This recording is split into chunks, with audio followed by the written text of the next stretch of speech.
Hello, and today we are going to discuss the electrocardiogram, or the EKG, or ECG, as it's sometimes called.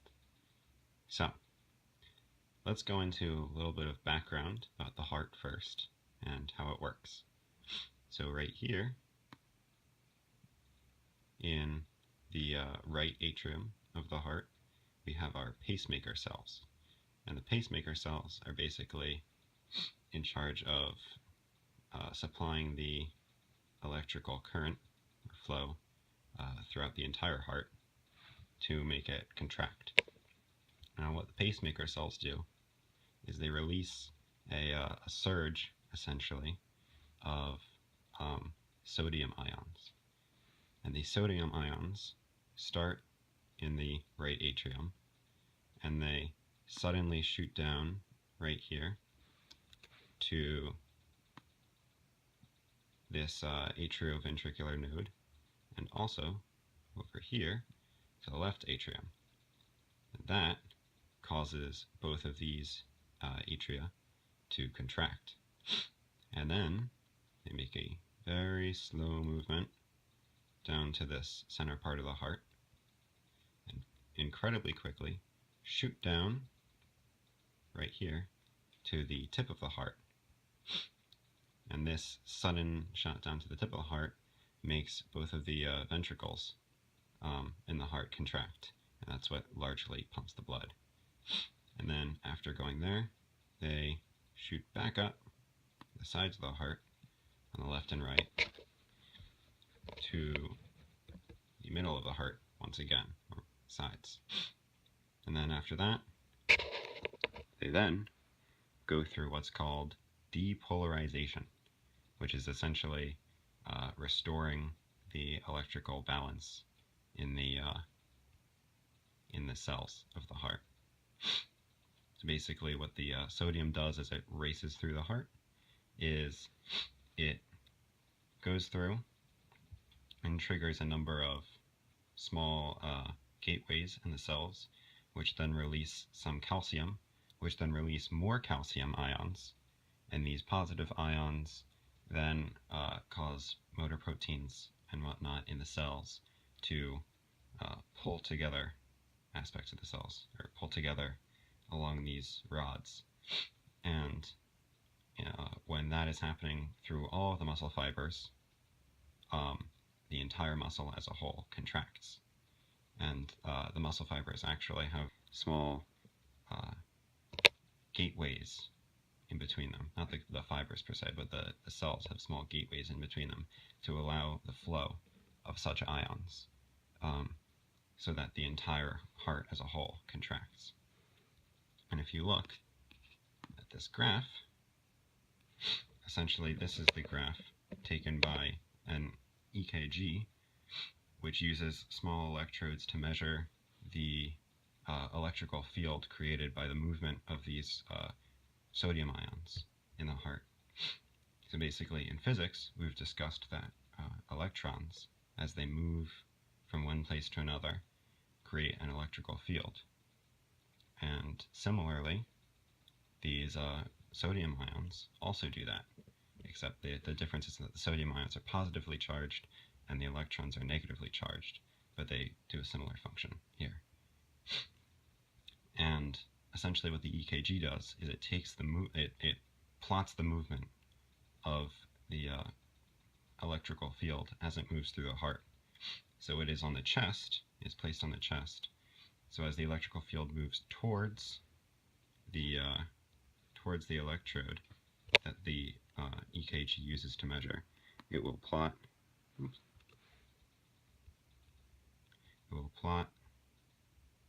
as a positive movement.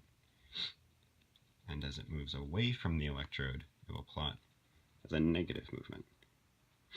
So during this sudden rush towards the tip, you'll see a movement up here, a slight upward movement, because it's a smaller contraction with the atria.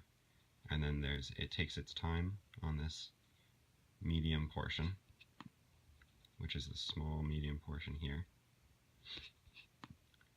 sudden rush towards the tip of the heart is also towards the electrode of the EKG, meaning it's a sudden rush up followed by a sudden rush away from the EKG. And then, again, it goes through a slight bump here when it repolarizes. So essentially this is a position versus time graph of the electrical field that is created by the sodium ions as they move through the channels in the cells of the heart, in the electrical pathways of the heart. And as you can imagine, this has a lot of applications. So essentially, the structure of the heart impacts its well-being and its function, and also, obviously, the health of the person whose heart it is. So, but the structure of the heart also impacts the movement of the ions in the heart, and vice versa. The movement of the ions impacts how the heart actually contracts, which impacts its function.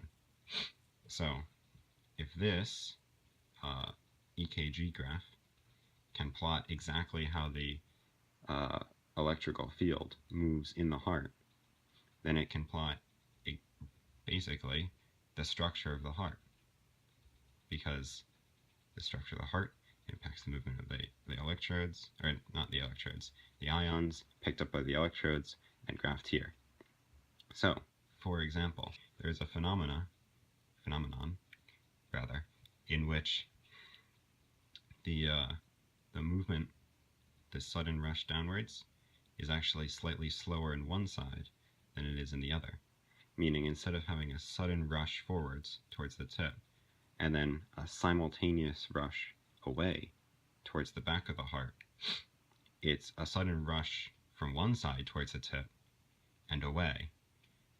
But after that's entirely happened, this is still moving forwards with another rush towards the tip and then away.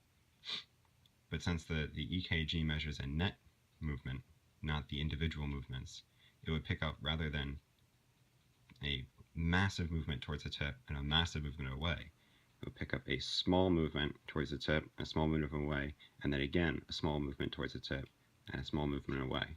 So rather than this massive R spike, as you can see here, it would have a structure more similar to a smaller spike, like that, like bunny ears. In addition, the P part can also have a similar instance, in which instead of rushing here and rushing here, it rushes and kind of doesn't move quite as well to the other atrium.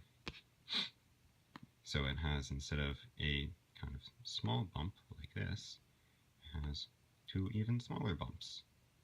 So by studying the graph, you can then tell in real life, what the problem could be found in the patient's heart. This can then be used to diagnose the patient, and then that can be used to treat the patient. And ultimately, the EKG is incredibly useful in determining the structure of the patient's heart, how the structure impacts its function, and then how the function impacts the overall health of the heart. Because this is an incredibly non-invasive way of determining the movement, essentially, of all of the triggers for contraction in the heart. Because rather than actually going in and looking at what would happen, you can simply plug in little electrodes on your chest to pick up the electrical field created by the sodium as it passes through the channels. And then that, in turn, can be used to make the diagnosis. So that concludes our presentation, my presentation, on the heart, but mainly on electrocardiograms and essentially their impact in the scientific field, as well as their relation to physics. Mainly the relation of how sodium moving through is similar to an electron moving through, which is what we studied in class.